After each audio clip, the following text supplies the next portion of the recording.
Hello there, welcome to the Football Bloc. My name is Brandon. Today I'm going to give you my reactions to the announcement of the host for the 2030 World Cup. So if that sounds interesting, let's hop right into it.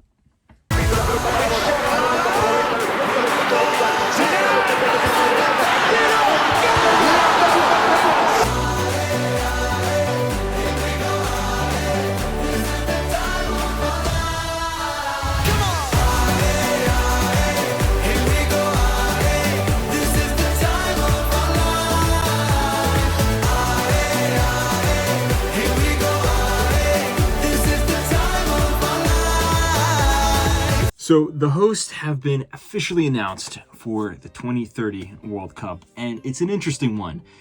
The main host is a joint bid from Portugal, Spain, and Morocco, but the first three matches of this World Cup will be held in Uruguay, Argentina, and Paraguay as kind of a celebration of the 100th anniversary, the centennial of the first ever World Cup, which obviously was in 1930.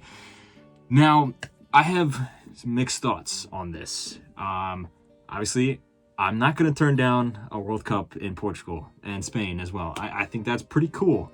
But at the expense of missing out on the centennial being in Uruguay, I'm not.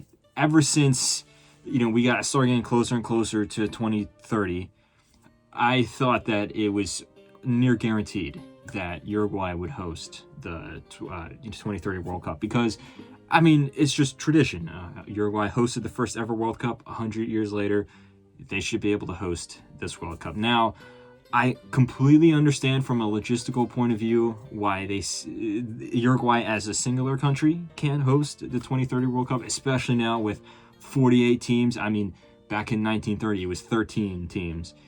Yes, they've expanded to 24 and then 32, and then now it's going to be 48. So Uruguay is a very small country. They just don't have the capacity. They don't have the stadiums or the transportation or something to handle that. So a joint bid between Argentina and Uruguay would make perfect sense. Obviously, for the logistics about it, like Argentina is a huge country, one of the biggest countries in the world. They have massive stadiums. They have one of the brightest and most vibrant football cultures in the entire world. Not that Uruguay doesn't, but in just terms of the stadium capacity, things like that, Argentina has it. And then also from a sentimental point of view, it was Argentina that played Uruguay in the final in the 1930 World Cup. So it makes perfect sense. But you know how FIFA is. It's never a straight answer, and there was actually a lot of really interesting World Cup bids for this one here. Obviously, there was a Uruguay and an Argentina joint bid, but then they started slapping other teams on there or other nations on there. Like they added Paraguay, and then they added Chile at one point. I think there was even rumors to add other South American nations.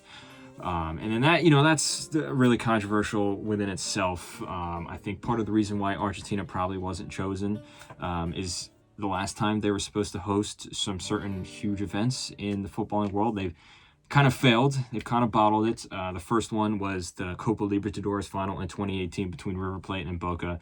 The match of the century. It was an absolutely monumental match. Arguably the biggest rivalry in football history was going to be played in the Copa Libertadores final. And the first leg was hosted in Argentina, and then the second leg couldn't be hosted because there was fan rioting and some violence outside the stadium. They had to postpone it. Same thing happened again at the postponed day. So they actually had to move it to the Santiago Bernabeu in Madrid, all the way in Spain. That was very controversial that they did that. It ended up being an amazing game, but still, Argentina showed that they couldn't handle that. And then also the 2021 Copa America, which again, it's not necessarily Argentina's fault because the COVID pandemic, first of all, postponed it to a year, and then it was supposed to be joint hosted between Argentina and Colombia, and then through political instability in Colombia, and then the worst of the COVID pandemic in Argentina meant that it couldn't be hosted there and had to be moved to Brazil. So there's been a long string of these things. So it's unfortunate, but you can almost see where they're coming from. Still, I think that Argentina, despite them being in a very precarious economic and financial situation right now, you at least wonder or at least hope that they would have been able to get their act together by 2030. As for some of the other bids, there was the Spain and Portugal joint bid, which makes perfect sense. Two countries that are right next to each other, two countries that share a historical connection. But then, for purely political reasons, they slapped Ukraine in there for a while. That, first of all, doesn't make any sense logistically because they're on the opposite ends of Europe. Doesn't make any sense in terms of there's no cultural connection or anything like that beyond the fact that they're both in Europe. And then also just from, a simple playing point of view, again, doesn't make any sense. But that eventually was replaced with Morocco, which makes a lot more sense. Obviously, Morocco, despite being in Africa, is right underneath Spain and Portugal there.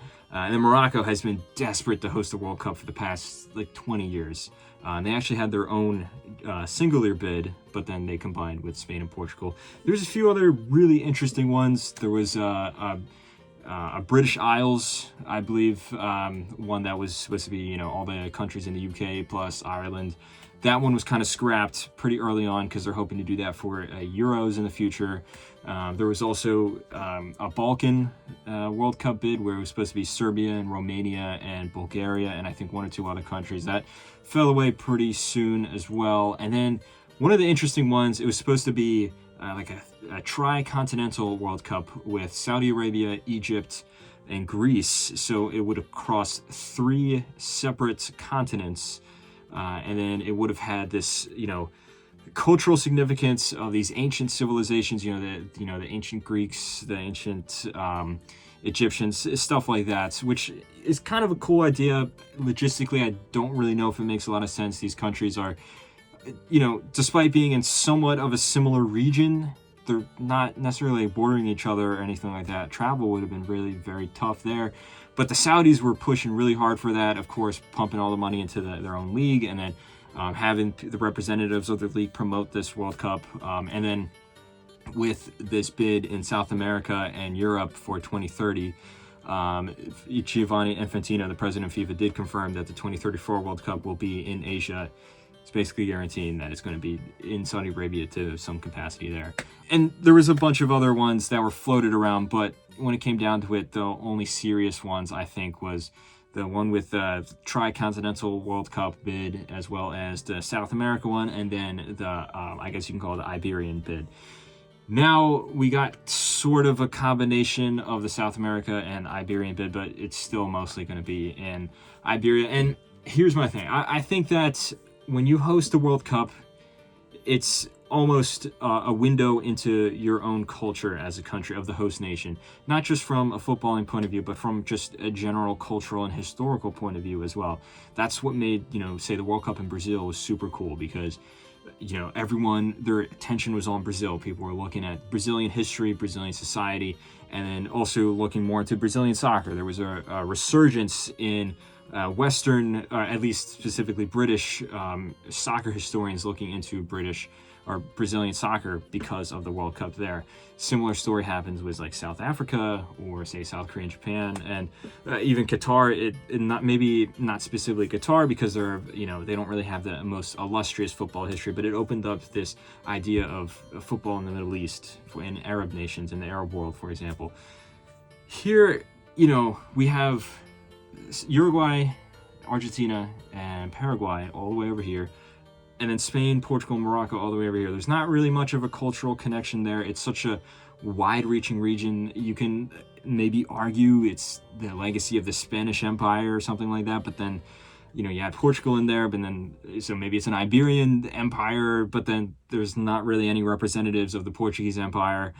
And even at that point, we're stretching really hard here. So I personally think that they probably should have just dedicated one or the other. It should have been, in 2030, Argentina, Uruguay, 2034, Spain and Portugal, Morocco. I think that would have made a lot more sense. But again, I'm saying that as a fan. I'm saying that as obviously not someone who's involved in the bidding process in FIFA. Let's not forget that there's a lot of unspoken things that are involved here, a lot of underhand business deals, corruption. FIFA is one of the most corrupt organizations in the world. So there's a lot going on behind the scenes that obviously as fans of the sport that we're not really going to see.